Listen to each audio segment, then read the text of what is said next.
વિદ્યાર્થી મિત્રો, આજે આપણે નાણાકીય નીતિ કે જેમાં એના જે પરિમાણાત્મક સાધનો અને ગુણાત્મક સાધનો વિશે આજે આપણે અભ્યાસ કરીશું. પરંતુ એ પહેલાં આપણે જે લાસ્ટ લેક્ચરમાં સમજ્યા હતા કે જે આરબીઆઈના જે કાર્યો છે એ વિશે આપણે થોડું યાદ કરી લઈએ. હવે આપણે જોઈએ કે જે આરબીઆઈ છે, તો આરબીઆઈની સ્થાપના છે 1 એપ્રિલ 1935માં થઈ હતી. શોર્ટ ક્વેશ્ચનમાં પૂછાય કે આરબીઆઈની સ્થાપના ક્યારે થઈ હતી, તો 1 એપ્રિલ 1935માં થઈ હતી કે જે ₹5 કરોડના ખાનગી મૂડીરોકાણથી આરબીઆઈની સ્થાપના થઈ હતી. અને આરબીઆઈનું રાષ્ટ્રીયકરણ ક્યારે કરવામાં આવશે, આ 2 શોર્ટ ક્વેશ્ચન ખાસ એક્ઝામમાં પૂછાય છે. તો આરબીઆઈનું જે રાષ્ટ્રીયકરણ છે 1 જાન્યુઆરી 1949માં કરવામાં આવ્યું હતું. અને આરબીઆઈ છે એ દેશની સર્વોચ્ચ બેંક છે. હવે આપણે જોઈશું કે જે આરબીઆઈના જે નાણાકીય કાર્યો છે અને એના બિન નાણાકીય કાર્યો છે.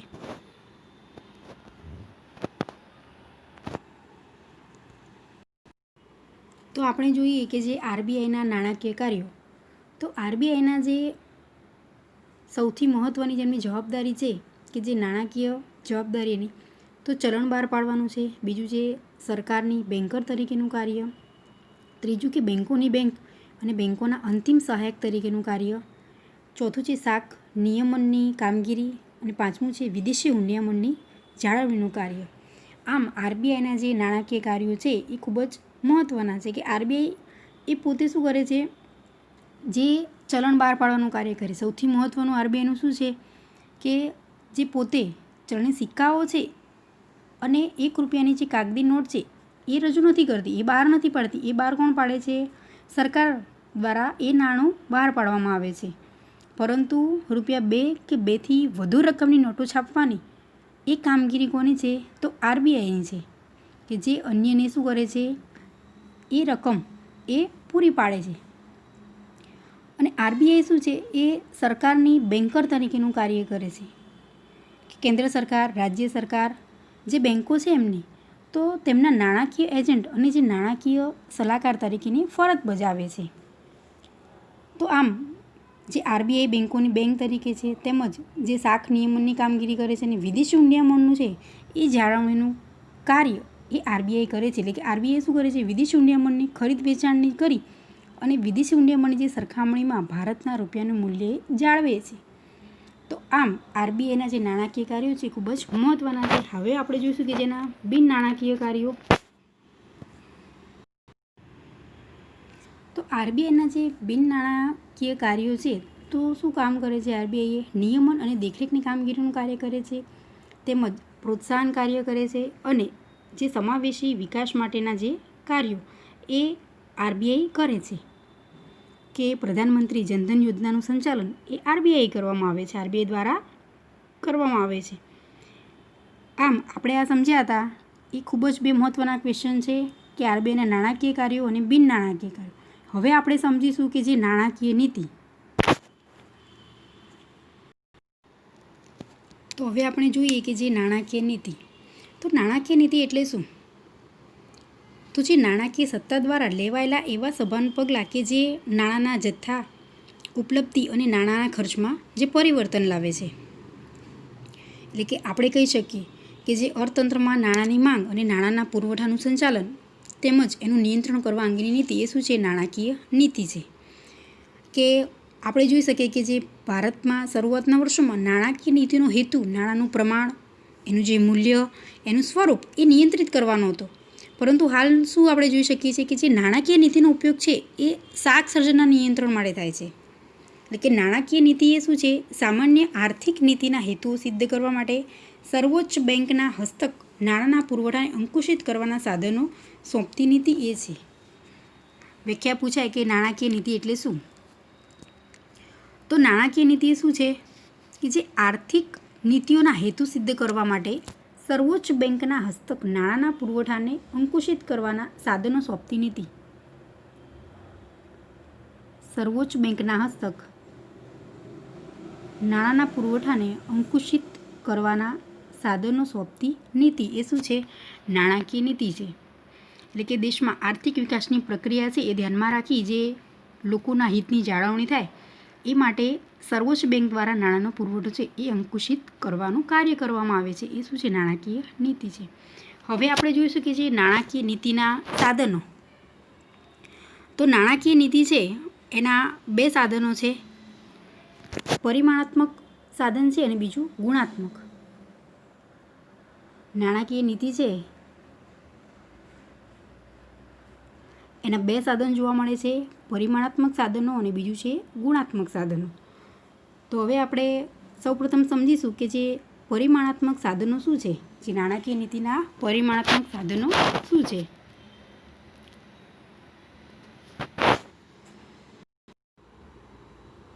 હવે આપણે જોઈએ કે જે નાણાકીય નીતિના પરિમાણાત્મક સાધનો, ખૂબ જ મહત્ત્વનો આ ક્વેશ્ચન છે, એક્ઝામમાં પૂછાય કે નાણાકીય નીતિ છે એના પરિમાણાત્મક સાધનો વિશે સમજાવો.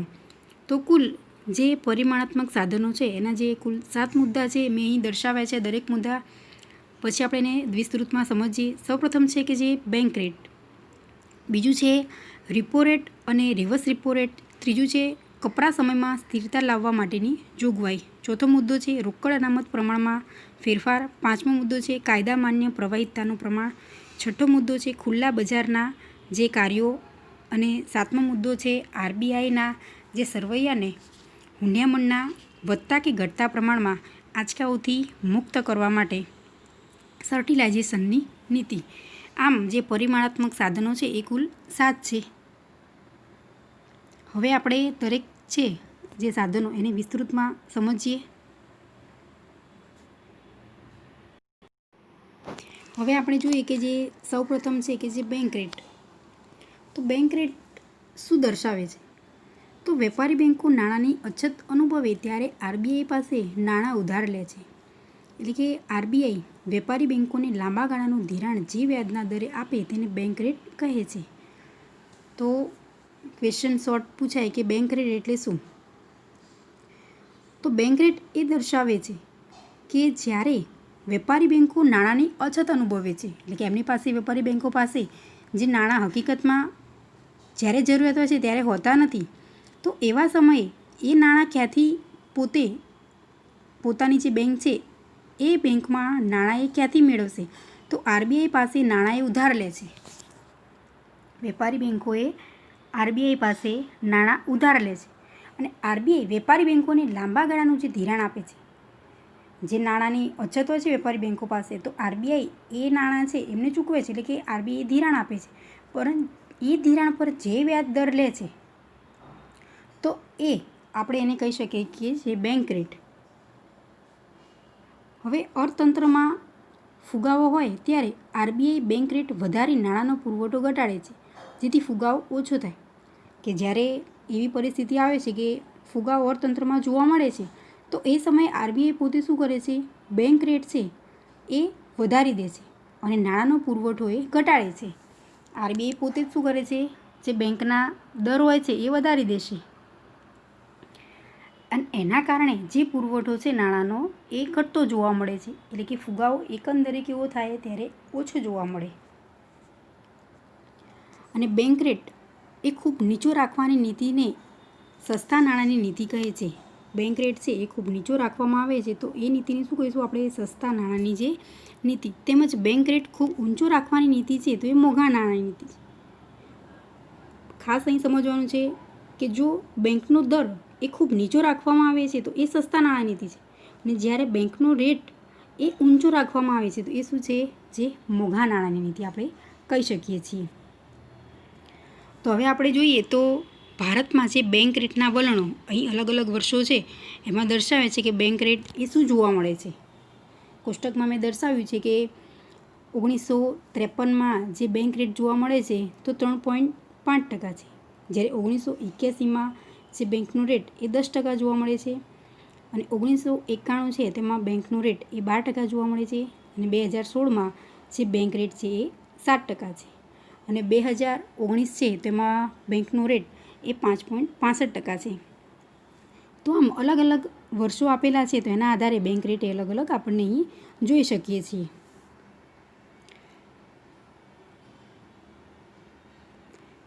આમ કેટલાક વર્ષોથી આરબીઆઈ નાણાંનો પુરવઠો બેંક રેટ દ્વારા નિયંત્રિત કરવાને બદલે રિપો રેટ અને રિવર્સ રિપો રેટ દ્વારા કરે છે. આપણે આગળ સમજીશું કે રિપો રેટ શું છે અને રિવર્સ રિપો રેટ. પરંતુ આરબીઆઈ છે એ નાણાંનો પુરવઠો બેંક રેટ દ્વારા નિયંત્રિત કરવાને બદલે શું કરે છે? રિપો રેટ અને રિવર્સ રિપો રેટ દ્વારા કરે છે. જે આરબીઆઈ છે એ બેંક રેટ દ્વારા નહીં, પરંતુ શેના દ્વારા? રિપો રેટ અને રિવર્સ રિપો રેટ દ્વારા એ નાણાંનો પુરવઠો છે એ નિયંત્રિત કરે છે. એટલે કે બેંક રેટ લાંબા ગાળાનો રેટ છે, માટે તે ટૂંકા ગાળામાં બદલાતો નથી, પરંતુ રિપો રેટ અને રિવર્સ રિપો રેટ ટૂંકા ગાળામાં બદલી શકાય છે.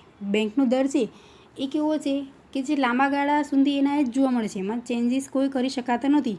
પરંતુ જ્યારે રિપો રેટ અને રિવર્સ રિપો રેટ છે તેમાં શું થાય છે? જે ટૂંકા ગાળો છે એમાં એ ચેન્જ લાવી શકીએ છીએ. બેંકનો રેટ છે એમાં કોઈ પણ ચેન્જ આપણે લાંબા ગાળા સુધી હોય છે એટલે કરી શકતા નથી. પરંતુ રિવર્સ રિપો રેટ અને રિપો રેટ છે તેમાં જે ચેન્જ આપણે કરવો હોય છે, ફેરફાર આપણે ટૂંકા ગાળા માટે છે નિયંત્રણમાં આપણે લઈ શકીએ છીએ, એટલે સરળ બને છે. તો હવે આપણે સમજીશું કે જે રિપો રેટ અને રિવર્સ રિપો રેટ.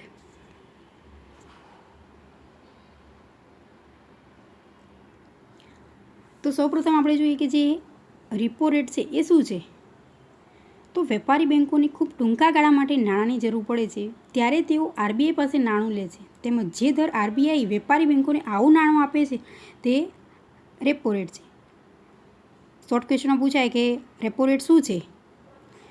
તો આરબીઆઈ જ્યારે ટૂંકા ગાળા માટે ધિરાણ આપે છે વેપારી બેંકોને એ શું છે?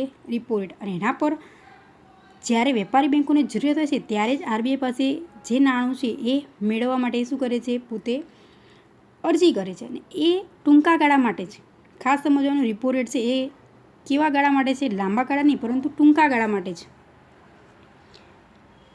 કે વેપારી બેંકો છે એ ટૂંકા ગાળા માટે જ્યારે નાણાંની જરૂરિયાત છે ત્યારે આરબીઆઈ પાસે નાણું લે છે, અને જે દરે આરબીઆઈ વેપારી બેંકોને આવું નાણું આપે છે, એટલે કે ધિરાણ સ્વરૂપે વેપારી બેંકોને આરબીઆઈ શું કરશે? નાણું એ ચૂકવશે. તો અને એના પર જે રેટ લેવામાં આવે છે એ શું છે? રિપો રેટ, ટૂંકા ગાળા માટે. હવે આપણે જોઈએ કે જે ટૂંકા ગાળો એટલે શું? એટલે કે જે આરબીઆઈ છે એ ધિરાણ આપે છે, જે રિપો રેટ, તેમાં વેપારી બેંકોનું જે ટૂંકા ગાળા માટે જે ધિરાણ લે છે તો એ કેટલા સમયગાળાનું ધિરાણ છે? ટૂંકો ગાળો તો 1 દિવસ, 7 દિવસ અને 15 દિવસ. કે જે બેંકો છે વેપારી બેંકો 1, 7 અથવા 15 દિવસ માટે આરબીઆઈ પાસે નાણું લે છે, અને આરબીઆઈ વેપારી બેંકોને આવું નાણું આપે છે, તો તે નાણું શું જોવા મળે છે આપણને? એ રેપો રેટ. એટલે કે જ્યારે આરબીઆઈને ટૂંકા ગાળાનું ધિરાણ જોઈએ ત્યારે વેપારી બેંકો પાસેથી ધિરાણ લે છે, તો આવા રેટ છે આપણે રિવર્સ રિપો રેટ કહી શકીએ છીએ. ખાસ સમજવાનું કે રિપો રેટ શું છે અને રિવર્સ રિપો રેટ બંને શોર્ટ ક્વેશ્ચનમાં પૂછાય છે. એટલે કે જ્યારે આરબીઆઈને ટૂંકા ગાળાનું ધિરાણ જોઈએ છે ત્યારે તે વેપારી બેંકો પાસેથી ધિરાણ લે છે, તો આવા રેટને રિવર્સ રિપો રેટ કહેવામાં આવે છે. બંને ખાસ સમજવાનું છે વ્યાખ્યા, રેપો રેટ અને રિવર્સ રેપો રેટ. તો રેપો રેટ છે એમાં શું છે કે વેપારી બેંકને નાણાંની જરૂર છે અને ત્યારે આરબીઆઈ પાસે નાણું લે છે, એ કેવું? ટૂંકા ગાળા માટે, અને આરબીઆઈ ધિરાણ એમને આપે છે. પરંતુ જ્યારે આરબીઆઈને જરૂરિયાત હોય છે, એટલે કે આરબીઆઈ છે એ ટૂંકા ગાળાનું ધિરાણ એને જોઈએ છે, આરબીઆઈને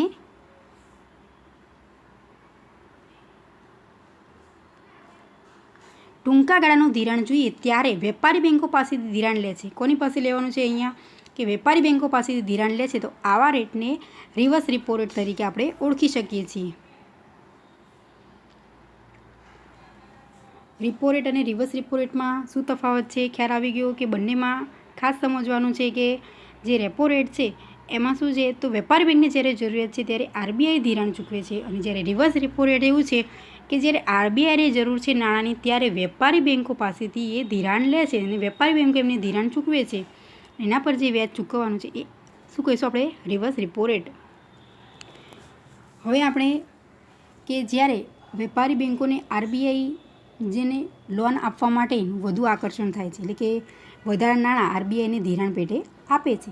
હવે આપણે સમજીએ કે જે રેપો રેટ અને રિવર્સ રેપો રેટ કે જે અહીં આપેલા છે જાન્યુઆરીનું 2006, 2010, 2016 અને 2019ની માહિતી છે આપણે. તો એમાં રેપો રેટ શું છે અને રિવર્સ રેપો રેટ એ આપણે જોઈએ.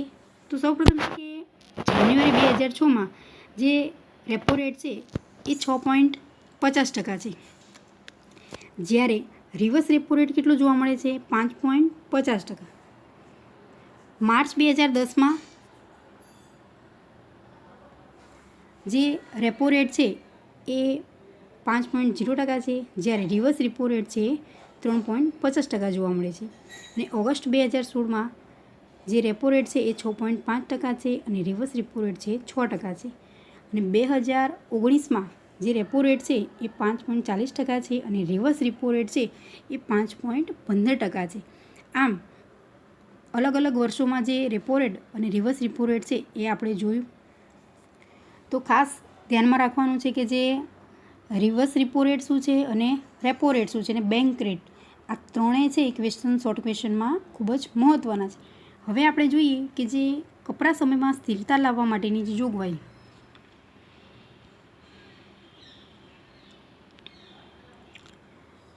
તો કપરા સમયમાં સ્થિરતા લાવવા માટેની જોગવાઈ શું દર્શાવે છે? એટલે કે કપરા સંજોગોમાં તેમજ નાણાંની કટોકટીના સમયે વેપારી બેન્કો આરબીઆઈ પાસેથી સરકારી જામીનગીરીઓ મૂકીને જે નિર્ધારિત દરે ધિરાણ લે છે.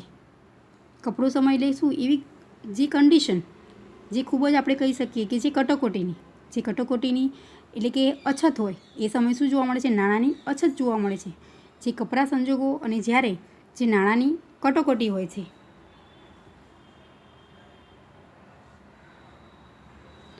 તો એ સમયે વેપારી બેન્કો છે આરબીઆઈ પાસેથી સરકારી જામીનગીરી, વેપારી બેન્કો શું કરશે? આરબીઆઈ પાસે સરકારી જામીનગીરી મૂકી અને નિર્ધારિત દરે ધિરાણ લેશે. કેવી કન્ડિશનમાં બેંક આરબીઆઈ છે એ વેપારી બેન્કોને ક્યારે ધિરાણ આપશે? તો એ કંઈક સરકારી જામીનગીરી મૂકે છે નિર્ધારિત દરે અને ત્યારબાદ એ ધિરાણ લે છે. એટલે કે આ દર છે એ રેપો રેટ કરતાં વધુ હોય છે. જે આપણે જોઈ ગયા કે જે રેપો રેટ છે એના કરતાં આ દર કેવો જોવા મળે છે આપણને? જે વધારે. તો હવે આપણે જોઈએ ચોથો મુદ્દો કે જે રોકડ અનામત પ્રમાણમાં ફેરફાર.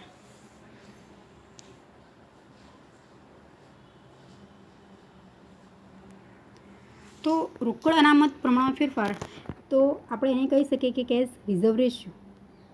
આ શોર્ટ ક્વેશ્ચનમાં પૂછાય કે CRR છે એનું ફૂલ ફોર્મ સમજાવો. CRRનું ફૂલ ફોર્મ જણાવો અથવા સમજાવો. તો CRR શું છે? Cache reserve ratio. તો હવે આપણે જોઈએ કે જે વેપારી બેન્કો છે એ પોતાની થાપણો અમુક ટકા જેટલી રકમ આરબીઆઈ પાસે રોકડ અનામત તરીકે રાખવાની હોય છે. રોકડ અનામત એટલે શું? આપણે આગળ સમજ્યા હતા કે જે શાક સર્જનનું પ્રમાણ એ બેન્કો કેવી રીતે મેળવે છે? શાક સર્જન મેળવવાનું છે, પરંતુ શાક સર્જન ક્યારે કરવાનું છે કે આપણે આખીની પ્રક્રિયા સમજી ગયા હતા કે જેટલું બેન્કો પાસે ધિરાણ આવે છે એટલે કે થાપણો મૂકવામાં આવે છે એ દરેકે દરેક જે તે થાપણો છે એનું ધિરાણ બેંક નથી કરતી. અમુક ટકા શું રાખશે? પોતે પોતાના પાસે બેંક છે રિઝર્વ રાખશે, કેશ કે રોકડ અનામત તરીકે રાખશે અને પછી ત્યારબાદ એ ધિરાણ કરે છે અને એમાંથી શાક સર્જન મેળવશે. એટલે કે બધું છે એ પોતે શું કરશે? થાપણો છે એનું ધિરાણ નથી કરતી. એટલે કે અમુક રોકડ અનામતનું પ્રમાણ એ બેંક પોતાની પાસે રાખે છે. તો જે વેપારી બેન્કોએ પોતાની થાપણોના અમુક ટકા શું કરશે? જેટલી રકમ આરબીઆઈ પાસે રોકડ અનામત તરીકે રાખવાની હોય છે. તો કેટલી આપણે જે અનામત આપણે રાખી શકીએ છીએ? તો ચાલુ ખાતાની થાપણોના 5% અને લાંબા ગાળાની થાપણોના 2% જેટલું નક્કી થયું છે. કંઈ નક્કી કરવામાં આવ્યું છે કે કેટલી છે એ રોકડ અનામત તરીકે રાખવાની. એટલે કે ચાલુ ખાતાની થાપણો છે એના કેટલા ટકા? 5%. અને લાંબા ગાળાની જે થાપણો છે એના 2% જેટલું એ નક્કી કરવામાં આવ્યું છે કે એટલું જે રોકડ અનામત રાખવી. એટલે કે 1962 પછી કુલ થાપણો છે એના 3થી 15%ની વચ્ચે CRR રાખવાનું નક્કી કરવામાં. એટલે કે જે રોકડ અનામતનું પ્રમાણ છે એ 1962 પછી નક્કી કરવામાં આવ્યું છે કે કેટલું રાખવું જોઈએ? જે કુલ થાપણોના 3થી 15%ની વચ્ચે, 3થી 15%ની વચ્ચે જે રોકડ અનામત છે એ રાખવાનું નક્કી કરવામાં આવ્યું છે. તો CRR વધે તો બેન્કો પાસે શાક સર્જન કરવા માટે નાણું એ ઓછું. કેમ? જો રોકડ અનામત બેંક પાસે જ રહેશે તો જે શાક સર્જન છે કેવું થશે? ઓછું થશે. એટલે કે CRR વધે છે કે જે રોકડ અનામતનું પ્રમાણ વધે તો બેન્કો પાસે શાક સર્જન કરવા માટે ઓછું નાણું રહે છે. આપણે જો જેટલી થાપણ હોય છે બધું જ થાપણનું આપણે ધિરાણ કરી દઈશું તો શાક સર્જન કેવું જોવા મળશે? વધુ જોવા મળશે. પરંતુ આપણે જ્યારે રોકડ અનામત રાખીએ છીએ કે કેશ રિઝર્વ રેશિયો, તો એના કારણે જે તે આપણી પાસે થાપણ આવી છે એનું અમુક ટકા આપણે શું કરીશું? જે રોકડ અનામત રાખીશું ને ત્યારબાદ જ આપણે શાક સર્જન માટે છે એ ધિરાણે આપીશું. અને એના દ્વારા આપણે જે ધિરાણ કરીશું તો એ કેવું જોવા મળશે? આપણને ઓછું. કેમ કે આપણે અમુક ટકા રોકડ અનામત તરીકે જે રિઝર્વ તરીકે રાખ્યું છે, દરેકે દરેક જે તે થાપણો છે દરેકે દરેક થાપણનું ધિરાણ નથી કર્યું, માટે આપણે શાક સર્જન કરીએ છીએ તેના માટે નાણું કેવું જોવા મળશે? ઓછું જોવા મળશે.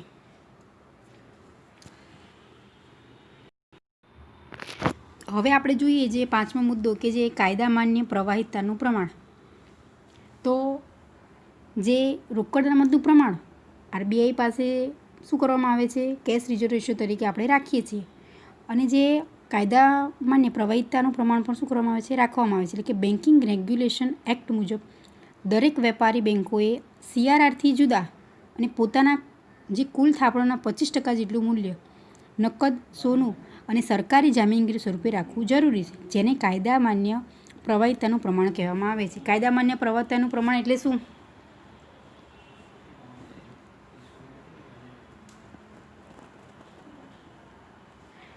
તો ખાસ સમજવાનું છે કે જે વેપારી બેન્કો છે CRI એટલે શું? તો જે રોકડ અનામતનું પ્રમાણ રાખે છે તેનાથી જુદું જ. એટલે કે પોતાની જે કુલ થાપણો છે એના 25% જેટલું મૂલ્ય, કુલ થાપણોના 25% જેટલું મૂલ્ય જે નકદ અથવા સોનું અથવા તો સરકારી જામીનગીરી સ્વરૂપે રાખવું જરૂરી છે. તો એ શું છે? કાયદા માન્ય પ્રવાહિતાનું જે પ્રમાણ છે. એ ક્વેશ્ચન પૂછાય કે કાયદા માન્ય પ્રવાહિતા છે એ શું કહેવામાં આવે છે? તો CRRથી શું છે? એક આખું અલગ જ છે કે જે કુલ થાપણોના 25% જેટલું રાખવામાં આવે છે. હવે શોર્ટ ક્વેશ્ચનમાં પૂછાય કે જે SLR એનું ફૂલ ફોર્મ શું છે? તો સ્ટેટ્યુટરી લિક્વિડિટી રેશિયો. SLRનું ફૂલ ફોર્મ શોર્ટ ક્વેશ્ચનમાં પૂછાય. ખાસ ધ્યાનમાં રાખવાનું છે કે જે CRR અને SLR બંને ક્વેશ્ચન છે એ શોર્ટ ક્વેશ્ચનમાં પૂછાય કે બંનેના જે ફૂલ ફોર્મ સમજાવો. CRRનું ફૂલ ફોર્મ અને SLRનું કે સ્ટેટ્યુટરી લિક્વિડિટી રેશિયો. અને ખાસ સમજવાનું કે જે SLR ઊંચો હોય એટલે કે કાયદા માન્ય જે પ્રવાહિતાનું પ્રમાણ જ્યારે ઊંચું જોવા મળે છે તો બેન્કો છે જે બેન્કોની થાપણોનું વધુ પ્રમાણ એ સરકારી જામીનગીરીમાં રોકાઈ જાય છે. કેમ? એનું ઊંચું પ્રમાણ જોવા મળે છે તો એટલી થાપણો શું જોવા મળે છે? જે સરકારી જામીનગીરીમાં રોકાય છે. એટલે કે જે રાજ્યના ખર્ચને પૂરો પાડે છે અને વળી કેટલું પ્રમાણ એ સોનામાં રહે છે. એટલે કે SLR જો વધુ હોય તો પ્રજાને તેટલા પ્રમાણમાં ઓછું ધિરાણ મળે છે અને SLR જે નીચો હોય તો પ્રજાને વધુ ધિરાણ મળે છે. જો SLRનું પ્રમાણ વધુ ઊંચું હોય છે તો પ્રજાને ધિરાણ કેટલું મળશે? ઓછું. પરંતુ જો નીચું જોવા મળે છે SLR તો એ સમયે જે લોકોને વધુ ધિરાણ મળે છે. હવે આપણે જોઈએ કે જે છઠ્ઠો મુદ્દો ખુલ્લા બજારના જે કાર્યો.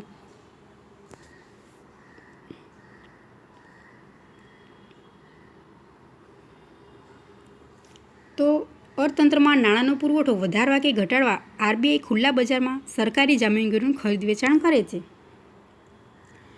RBI શું કરે છે? નાણાંનો પુરવઠો વધારવા કે ઘટાડવા માટે જે ખુલ્લા બજારમાં સરકારી જામીનગીરીનું શું કરે છે? ખરીદી અથવા તો વેચાણ કરે છે.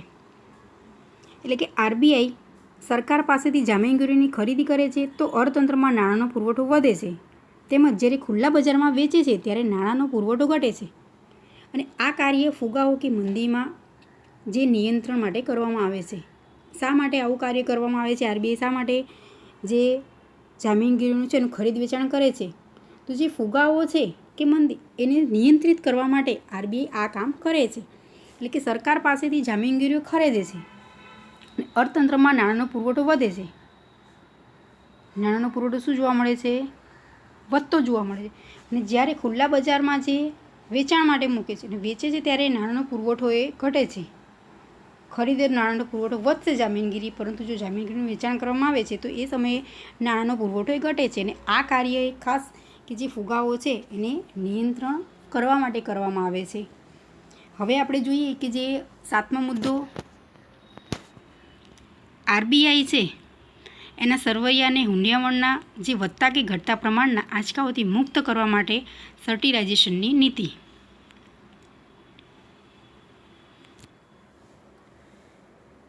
તો જો દેશમાં વધુ પ્રમાણમાં વિદેશી હુંડિયામણ આવે કે દેશની બહાર જાય ત્યારે આરબીઆઈના હુંડિયામણના ખાતામાં વધઘટ થતાં તેનું સરવૈયું ખોરવાય છે. કે આરબીઆઈ પોતે શું કરે છે, દેશમાં નાણાં આવે છે અથવા તો આપણે આપણા પોતાના દેશમાંથી વિદેશમાં જે નાણાં મોકલીએ છીએ એટલે કે હુંડિયામણ તરીકે આપણે મોકલીએ છીએ, તો એ દરેક વસ્તુની જે દેખરેખ એ આરબીઆઈ પોતે રાખે છે. એટલે કે દેશમાં વધુ પ્રમાણમાં જો વિદેશી હુંડિયામણ આવે છે કે દેશની બહાર જાય છે તો ત્યારે આરબીઆઈનું જે ખાતું છે હુંડિયામણનું એમાં શું જોવા મળે છે, વધઘટ થાય છે. અને એના કારણે જે વધઘટ થાય છે તો એનું જે બેલેન્સ સરવૈયું એટલે શું, તો બેલેન્સ એ ખોરવાઈ જાય, એટલે શું, જળવાતું નથી. ખાતામાં જો વધઘટ થાય છે તો એના કારણે જેનું સરવૈયું છે એ ખોરવાઈ જાય છે. તો આવી પરિસ્થિતિ છે તો એને નિયંત્રણ લાવવા માટે આરબીઆઈ હુંડિયામણની પુરાંત અથવા ખોટ જેટલા પ્રમાણની જે સરકારી જામીનગીરીઓ એ ખુલ્લા બજારમાં ખરીદી કે વેચી પોતાના સરવૈયાની સમતુલા જાળવે છે. એટલે કે જ્યારે પણ હુંડિયામણનું ખાતામાં જો વધઘટ જોવા મળે છે તો ત્યારે એટલે કે આ પરિસ્થિતિને નિયંત્રણ કેવી રીતે કરવું, તો આ પરિસ્થિતિને નિયંત્રણમાં લાવવા માટે આરબીઆઈ પોતે શું કરશે કે આરબીઆઈ હુંડિયામણની જે પુરાંત અથવા તો ખોટ એટલે કે પોતાની પાસે જે બાકી જમા છે હુંડિયામણની જે જમા બાકી છે અથવા તો ખોટ એટલે કે નુકસાન જેટલા પ્રમાણની સરકારી જામીનગીરીઓ પોતે શું કરશે, ખુલ્લા બજારમાં ખરીદી કે વેચીને, ખુલ્લા બજારમાં શું કરશે, પોતે ખરીદી કે વેચીને જે સરવૈયાની સમતુલા એ પોતે જાળવે છે. એટલે કે સમગ્ર નાણાં વ્યવસ્થાની સમતુલા આમ જળવાઈ રહે. આરબીઆઈ પોતે શું કાર્ય કરે છે કે આ વધઘટ જોવા મળે છે તો એ વધઘટ ના થાય એ માટે જે સરકારી જામીનગીરીઓનું પોતે ખરીદી અથવા તો વેચાણ કરશે અને એના કારણે જે સરવૈયું છે એને સમતુલા એટલે બેલેન્સ શીટ છે એ જળવાઈ રહે એ માટે પોતે આરબીઆઈ આ કાર્ય કરે છે. આમ આજે આપણે સમજ્યા કે જે 7 મુદ્દા છે એ પરિમાણાત્મક એના સાધનો છે, ખૂબ જ મહત્ત્વના છે. હવે આપણે જોઈશું કે જે નાણાકીય નીતિ છે તો એના જે ગુણાત્મક સાધનો. હવે આપણે જોઈએ કે જે નાણાકીય નીતિ છે તેના ગુણાત્મક સાધનો. જેટલું જ પરિમાણાત્મક સાધનો ઉપયોગી છે નાણાકીય નીતિના પરિમાણાત્મક સાધનો, એવા જ ગુણાત્મક સાધનો છે પણ મહત્ત્વના છે. ક્વેશ્ચન પૂછાય કે નાણાકીય નીતિના ગુણાત્મક સાધનો વિશે સમજાવો. તો ગુણાત્મક સાધનો શું છે, તો જરૂરી ક્ષેત્રો માટે જે તકપૂર્વક વપરાશ કરવામાં આવે છે એ સાધનો એ ગુણાત્મક સાધનો છે. એટલે કે જે ક્ષેત્રમાં જરૂરિયાત છે અને એ માટે તકપૂર્વક જે સાધનો વાપરવામાં આવે છે તો એ સાધનો શું છે, ગુણાત્મક સાધનો છે. હવે આપણે સૌપ્રથમ જોઈશું કે જે સલામતીની જરૂરિયાત. ગુણાત્મક સાધનોમાં સૌપ્રથમ છે કે સલામતીની જરૂરિયાત. તો પ્રજાને જ્યારે વેપારી બેન્કો ધિરાણ આપે ત્યારે આ ધિરાણ પાછું આવે તે માટેની ચોકસાઈ બેન્કે રાખવી પડે છે. એટલે કે પ્રજાને જ્યારે વેપારી બેન્કો શું આપે છે, ધિરાણ આપે છે. આમ વેપારી બેન્કો કોની પાસેથી લે છે, જ્યારે પણ એમને જરૂર પડે છે નાણાંની ત્યારે આરબીઆઈ પાસે. અને જ્યારે કોઈ પણ વ્યક્તિ કે જે લોકોનું જૂથ કોઈ જ્યારે પણ જરૂરિયાત નાણાંની હોય છે તો એ પોતે શું કરશે, નાણાં ક્યાંથી મેળવશે, એ બેન્કો પાસેથી ધિરાણ લેશે. અને બેન્કો એમને ધિરાણ ચોક્કસ આપે છે પરંતુ એ ધિરાણ કેવી શરતે આપશે, તો એ અમુક શરતો હોય છે કે એમનું જે તે પોતાની જે હકીકતમાં જે ખૂબ જ મહત્ત્વની મિલકતો છે એ મિલકતો પોતે શું કરે છે, બેંકમાં જામીનગીરીના સ્વરૂપે મૂકે છે ને ત્યારબાદ એ ધિરાણ પ્રજાને બેંક આપે છે. એટલે કે વેપારી બેન્કો ધિરાણ આપે છે પરંતુ આ ધિરાણ પાછું આવે છે એટલે કે લોન ચૂકવે છે. વેપારી બેન્કો શું કરે છે, પ્રજાને લોન આપે છે પરંતુ જ્યાં સુધી પ્રજા એ પાછી એને લોન ભરપાઈ નથી કરતી ત્યાં સુધી એ પોતે શું કરે છે, જે તે વ્યક્તિ પાસેથી જે એને લીધું હોય છે સલામતી સ્વરૂપે એટલે કે બાંયધરી પેટે જે વસ્તુ એ પોતે પોતાની પાસે રાખે છે. એટલે કે ધિરાણ પાછું આવે તે માટેની ચોકસાઈ બેન્કે રાખવી પડે છે. અને આમ બેન્કો ધિરાણ લેનાર વ્યક્તિ પાસે તેમની કોઈપણ મિલકત જેવી કે ઘરેણાં, જમીન, ઘર વગેરે સલામતી પેટે લખાવે છે. કે શા માટે આવું કરવામાં આવે છે કે કોઈપણ વ્યક્તિને જ્યારે બેંક લોન આપે છે તો એ લોન ત્યારે જ આપશે કે એની સામે એ પોતાની કોઈપણ જે ખૂબ જ એની મિલકત છે, દાખલા તરીકે ઘર છે, જમીન છે, તો એ દરેક વસ્તુના જે ડોક્યુમેન્ટ, એના જે દસ્તાવેજ છે એ બેંકને શું આપશે? પોતે હકીકતમાં એ જમા કરાવશે. શા માટે જમા કરાવે છે? કે જો કોઈ પણ વ્યક્તિ કોઈપણ કન્ડિશનમાં એ લોન નથી ભરી શકતો તો બેંક એ પોતે શું કરશે? જે તે દસ્તાવેજ છે તો એ વસ્તુની માલિકી એ હકીકતમાં કોણ? એ વ્યક્તિની, પરંતુ બેંકની થઈ જશે. પછી એ બેંક છે એને કોઈપણ વ્યક્તિને જે વેચાણ કર્યું અને એ પ્રોપર્ટીની જે તે આવક આવશે એ પોતે બેંક પોતાની પાસે રાખશે. માટે દસ્તાવેજના જે તે અગત્યના ડોક્યુમેન્ટ છે એ વેપારી બેંક પોતાની પાસે સલામતી સ્વરૂપે પોતે શું કરે છે? લખાવે છે, પોતાની પાસે રાખે છે. એટલે કે જો કોઈ ગ્રાહક બેંકની શરતો મુજબ ધિરાણની રકમ પાછી ના ચૂકવે તો બેંક આવું સલામતી પેટે રાખેલું સાધન એ પોતે શું કરશે? જપ્ત કરશે.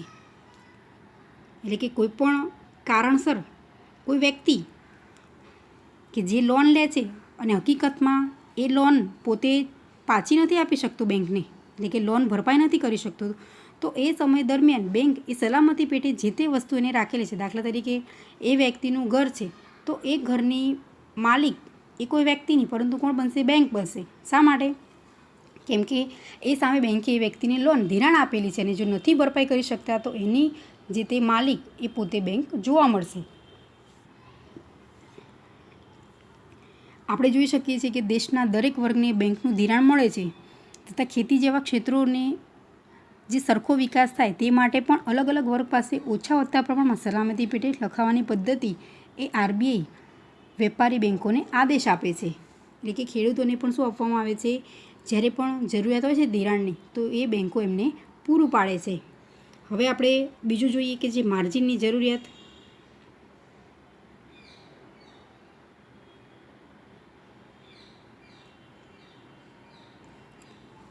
તો સલામતી પેટે બતાવેલી મિલકતના અમુક ટકા અથવા તો માંગેલી લોનના અમુક ટકા જેટલી રકમ ધિરાણ વ્યક્તિને મળી શકે છે. તો આવી ટકાવારીને ધિરાણનું માર્જિન કહેવામાં આવે છે. ધિરાણનું માર્જિન શું દર્શાવે છે?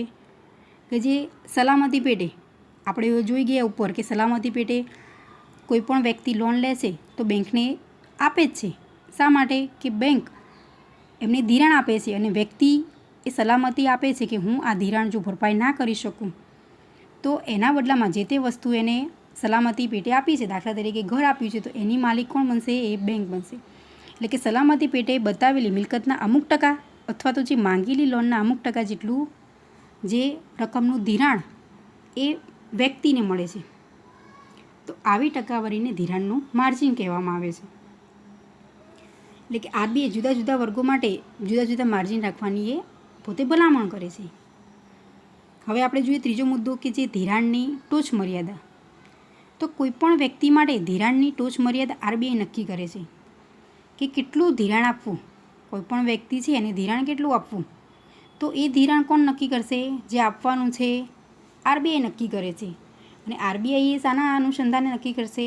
કે વ્યક્તિએ પોતે કેવો સક્ષમ છે એ પ્રમાણે લોન આપશે. જો દરેક વ્યક્તિ છે એને લોન જોઈએ છે, પરંતુ લોન એને શાના અનુસંધાને મળે છે? કે પોતાની પાસે કેવી મિલકત છે, પોતે જો વધુ મિલકત ધરાવે છે, એની પાસે વધુ પ્રોપર્ટી છે, તો એ લોન મેળવવા માટે કેવી વ્યક્તિ બનશે? વધુ બનશે, વધુ હકદાર એની પાસે રહેશે. કેમ? એને જો લોન દાખલા તરીકે 5 લાખની લોન જોઈએ છે તો એ પ્રમાણે વ્યક્તિએ પોતે કેટલી એની પાસે મિલકત છે કે સામે પોતે ધિરાણ વધુ મેળવી શકે છે. અને જો વધુ લોનની જરૂરિયાત છે તો સામે જે સલામતી પેટે મૂકવાનું હોય છે બેંકો પાસે એને વધુ મૂકવું પડે છે, તો જ બેંક છે એને ધિરાણ આપી શકે છે. કેમ?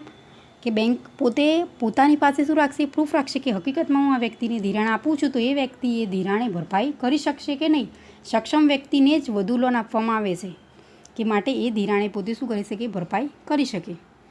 હા, એના પર વ્યાજ ચોક્કસ બેંક લેશે, પરંતુ એ ધિરાણ છે એ વ્યાજ સહિત એ વ્યક્તિ પોતે ભરપાઈ કરે છે. હવે આપણે ચોથો મુદ્દો જોઈએ કે જે ભેદભાવયુક્ત વ્યાજના દર.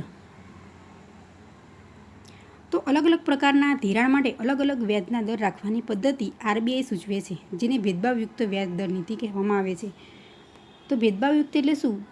તો જે ભેદ પારખું વ્યાજનો દર, એટલે કે અલગ અલગ પ્રકારના ધિરાણ માટે અલગ અલગ વ્યાજના દર રાખવાની જે પદ્ધતિ છે એ આરબીઆઈ સૂચવે છે. આપણને ખ્યાલ જ છે કે કોઈ પણ વસ્તુ આપણે ધિરાણ પેટે મેળવવાની છે, એટલે કે ધિરાણ મેળવવાનું, તો દરેકનો વ્યાજનો દર કેવો હશે? અલગ અલગ જોવા મળે છે. એમાં દરેકનો વ્યાજનો દર સરખો હોતો નથી. દાખલા તરીકે એક ગરીબ ખેડૂતને ખેતીની પ્રવૃત્તિ માટે ખૂબ નીચા દરે ધિરાણ આપવામાં આવે છે, તો કોઈ ખૂબ જ ધનિક વર્ગ છે તો એ વ્યક્તિને જો કોઈ પણ વસ્તુની ખરીદી કરવી છે, દાખલા તરીકે ઘર, તો એ ઘર ખરીદવા માટે એ વ્યાજનો દર જે લોન આપવામાં આવે છે ને ધિરાણ, તો એ કેવું હશે? ઊંચું હશે. કેમ કે ગરીબ વર્ગ છે તો એને જે જરૂરિયાત છે ખેતી કરવા માટે, એની પાસે જે તે હકીકતમાં સગવડ નથી નાણાકીય, તો એના માટે બેંક એને ચોક્કસ પ્રકારનું ધિરાણ ચૂકવશે, પરંતુ એ માટે એનો જે વ્યાજનો દર એ કેવો રાખવામાં આવે છે? નીચો રાખવામાં આવે છે. અને એની સામે કોઈ અમીર વ્યક્તિ છે તો એને પોતે શું કરવાનું છે? હકીકતમાં એ વેલ સેટ છે, પરંતુ એને કોઈ પણ એની પ્રોપર્ટી ખરીદી કરવી છે અને એના માટે એ બેંક પાસેથી ધિરાણ મેળવે છે, તો એ ધિરાણ માટે જે વ્યાજનો દર એ કેવો જોવા મળશે? ઊંચો જોવા મળશે. દાખલા તરીકે ઘર છે, જે એની પાસે જમીન છે, કાર, તો આ બધા માટે એની ખરીદી માટે જે લોન મેળવે છે બેંક પાસેથી, તો એ વ્યાજનો દર કેવો બેંક એને ચૂકવવો પડશે? વધુ ચૂકવવો પડશે. એટલે કે આમ જે ગુણાત્મક સાધનો છે એ ખૂબ જ મહત્ત્વના છે. નાણાકીય નીતિના જે બંને સાધનો છે એ ખૂબ જ મહત્ત્વના છે. આમ આપણું આ ચેપ્ટર ચોથું જે કમ્પ્લીટ થાય છે, કે જે આપણે સમજ્યા કે જે નાણાકીય નીતિ તેમજ જે મધ્યસ્થ બેંક છે એના જે નાણાકીય કાર્યો, આ ક્વેશ્ચન છે એ ખૂબ જ અગત્યનું છે અને વેપારી બેંકના મુખ્ય તેમજ જે ગૌણ કાર્યો. હવે આપણે નેક્સ્ટ વિડીયોમાં નવું ચેપ્ટર સમજીશું.